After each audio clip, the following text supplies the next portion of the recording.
दलाली तो इन लोगों ने की है। मोनार्च में जो प्लॉट्स हैं, किसने पूरे 5 साल इस महानगर पालिका को लूटा है ये पूरे शहर की जनता को पता है। पर जिन्होंने शहर को लूटा है रीडेवलपमेंट के नाम पर, कि उन्होंने जनता के मंच पर आकर वो भी मंच पर आ जाए, हम भी मंच पर आ जाते।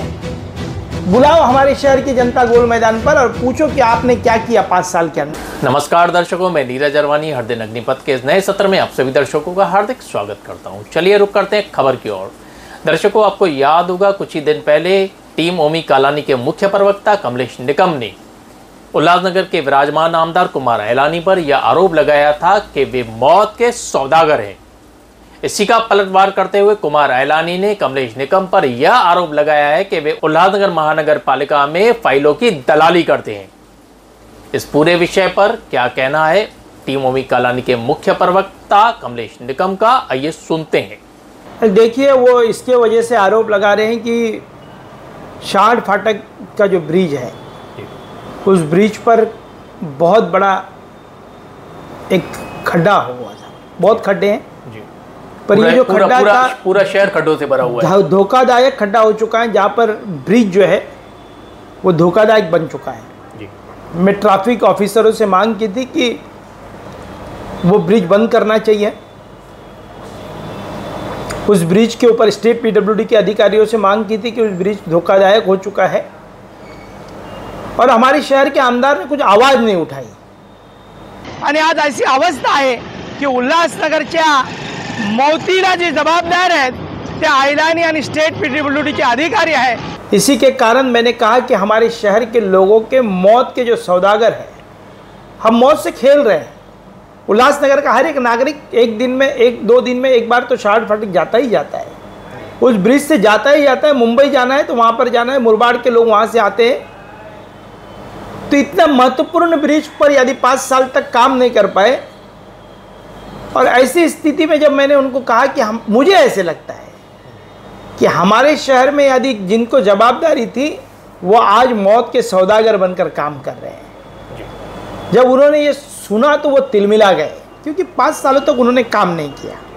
उन्होंने कहा कि मैं दलाली करता हूं महानगर पालिका में। जो उनके निकम के पार्टी के क्या ठेकेदार नहीं है? निकम का के जाके पूरा दिन कारपोरेशन में दलाली करता है। क्यों उनके आदमी लोग जाके कारपोरेशन में बैठ के ये लेके आओ फाइल, वो लेके आओ, ये करते हैं? उनका क्या अभी नगर सेवक भी नहीं है? क्यों जाके वहां पे बैठता है? क्या इतना शहर को टेंशन है? एक शहर का काम तो मुझे बताओ, निकम ने मैं ये किया है या ओमी कालानी ने किया है या किसी और ने किया है? मैं महानगर पालिका में मेरी पार्टी के 22 नगर सेवकों की प्रतिनिधित्व करता हूँ ओमी कालानी के अध्यक्षता में।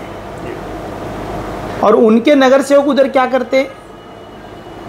वो दिन भर वहीं पर पीडब्ल्यूडी के यहाँ पर सिटी इंजीनियर के पास बैठे रहते हैं। वो क्या करते हैं? और मैं महानगर पालिका, मेरी पार्टी के कामों के नगर सेवकों के कारण मैं वहाँ पर जाता हूँ। भ्रष्टाचार के मुद्दों को लेकर मैं हरदम वक्त पर मैं अपनी आवाज़ उठाते रहता हूँ पार्टी की तरफ से, और वो इसी बातों को लेकर बहुत चिंतित है। और उन्होंने जो मुझे दलाल कहा है, उनके पार्टी के नगर सेवक उधर आकर बैठते हैं। वो क्या मंदिर में घंटा बजाने आते हैं उधर? वो रोज आकर वहाँ पर बैठते हैं। और ऐसे स्थिति में किसने पूरे 5 साल इस महानगर पालिका को लूटा ये पूरे शहर की जनता को पता है। और चुनाव के पहले बोलना ये ठीक नहीं रहेगा। लोगों को लगेगा आरोप प्रत्यारोप कर रहे हैं चुनाव में। हमको नीचे स्तर पर जाकर नहीं करना है। दलाली तो इन लोगों ने की है। मोनार्च में जो प्लॉट्स हैं, मोनार्च प्लॉट के एक फ्लैट 4 लोगों को बेचा, उस वक्त पर दलाली उन्होंने की है। और ऐसी स्थिति में मुझे दलाल बोलना मुझे कित पर ठीक नहीं लग रहा है। एक ही सिंधी समाज के एक ही फ्लैट 3 बार बेचे इन्होंने, और 3 बार बेचकर लोगों को गुमराह किया है। ऐसी स्थिति में वो मुझे दलाल बोलते हैं। ऐसे लोगों को मैं आमदार जी को एक सवाल पूछना चाहता हूँ कि आप ही की पार्टी के ठेकेदार सबसे ज़्यादा इस महानगर पालिका में काम कर रहे हैं जी। और उसकी जो परसेंटेज वाइज दलाली किसने ली है, वो शहर की जनता को मुझे पूछना है। शहर के आमदार को बड़े बड़े प्रोजेक्ट लाने चाहिए थे, पर उन्होंने नालियाँ गली बनाने में व्यस्त रह चुके। जो नाली गली हम नगर से वो भी नहीं बने, वो भी नाली गली नहीं बने। नाली गली जो है वो नगर सेवकों ने पूरी बनाई है, वो कोई भी पार्टी का हो जी, सभी लोगों ने इस बार काम किया है। मैं उसी पे आ रहा था जी।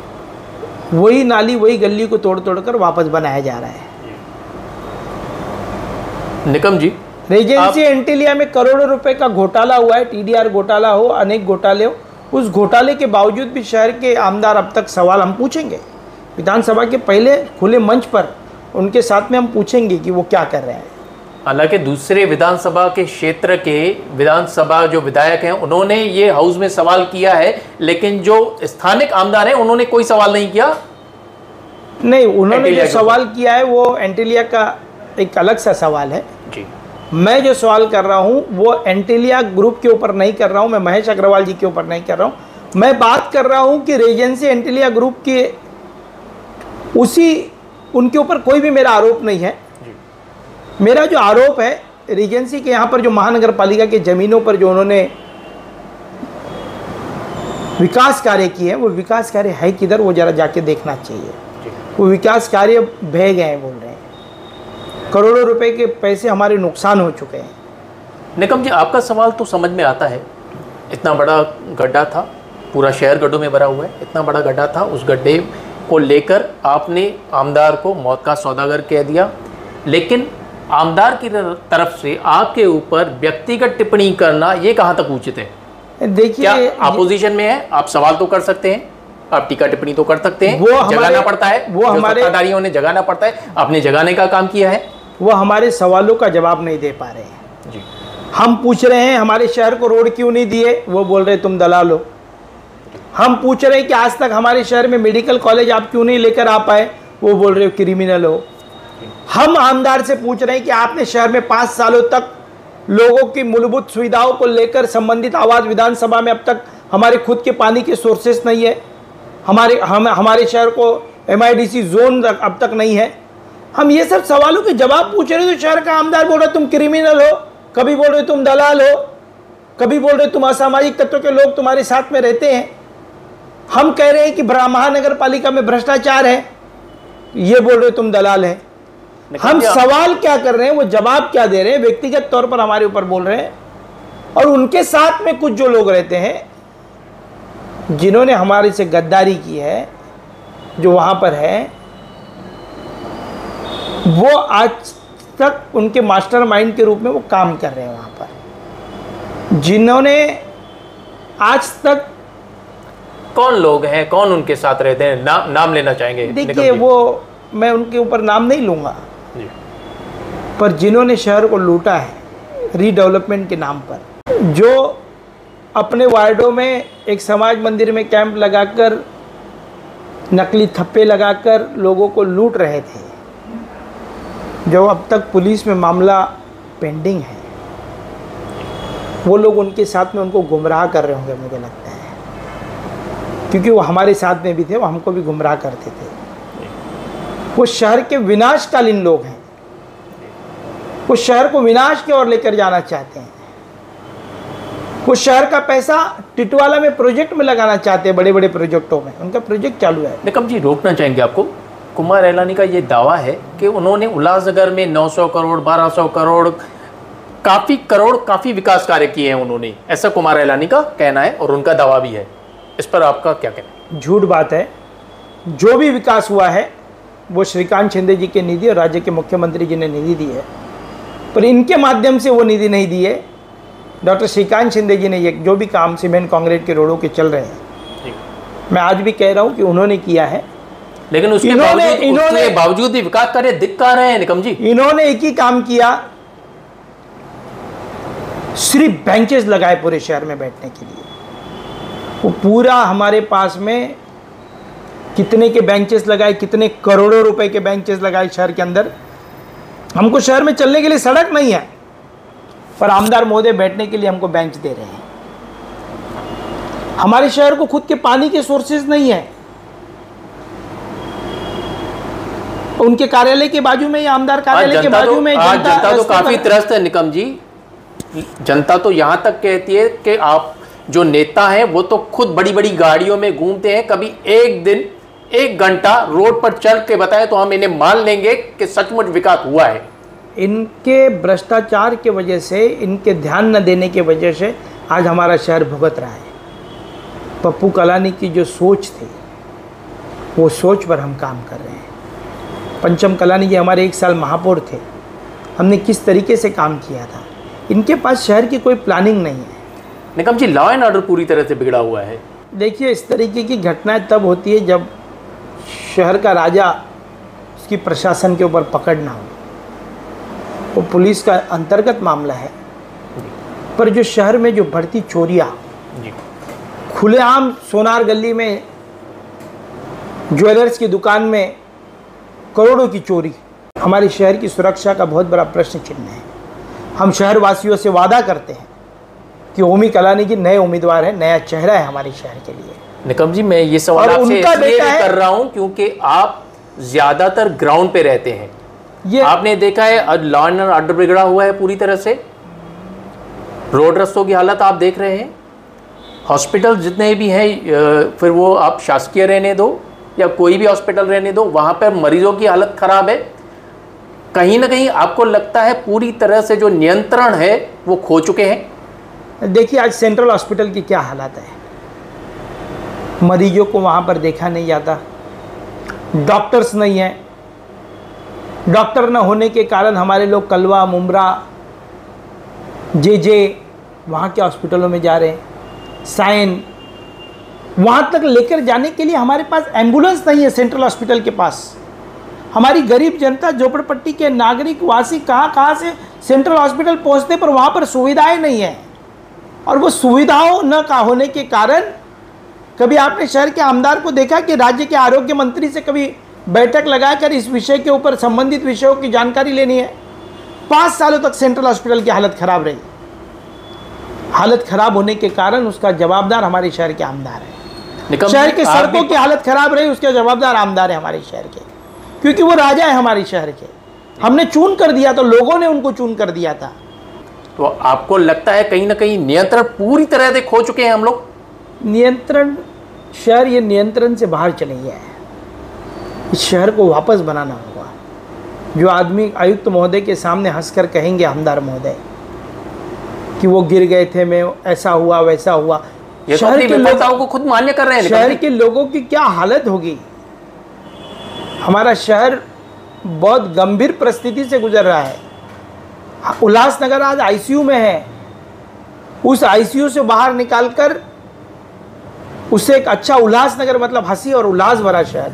निकम जी, आप पर आज आईसीयू में होने के कारण आज ऑक्सीजन पे हमारा शहर। निकम जी, आप लोग विपक्ष में हैं। 5 सालों में आपकी तरफ से कोई ऐसा सवाल, कोई ऐसा मुद्दा, कोई आक्रामक भूमिका क्यों नहीं निभाई गई जैसे शहर इन समस्याओं से राहत पाता? हमने आक्रामक भूमिका बार बार निभाई है। वक्त वक्त पर प्रशासन को हमने जवाबदारी दी है। जब भी हम आक्रामक का भूमिका पर निभाना जाते हैं, तब कोई नहीं तो कोई आरोप हमारे ऊपर करते हैं। हमारा आमदार महोदय से एक ही सवाल है कि हमारे शहर को आपने 5 साल क्या दिया, उतना हमें बताइए। शहर के नागरिकों को बताइए कि आपने 5 सालों तक उल्लासनगर को क्या दिया। महिलाओं के लिए क्या काम किया, कामगारों के लिए क्या काम किया, व्यापारी क्षेत्र के लिए क्या काम किया, शहर के सड़कों के लिए क्या काम किया, शहर के पानी की समस्याओं के लिए क्या काम किया। मेरे सवाल है, ये सब बहुत छोटे छोटे सवाल है। ये हमारे शहर में अब तक मेडिकल कॉलेज जो ज्योति कलानी जी ने लाया था, वो कहाँ गया? क्यों नहीं उसको आप रोक पाए? ज्योति कलानी जी के बने हुए कामों का आज तक उद्घाटन नहीं कर पाए।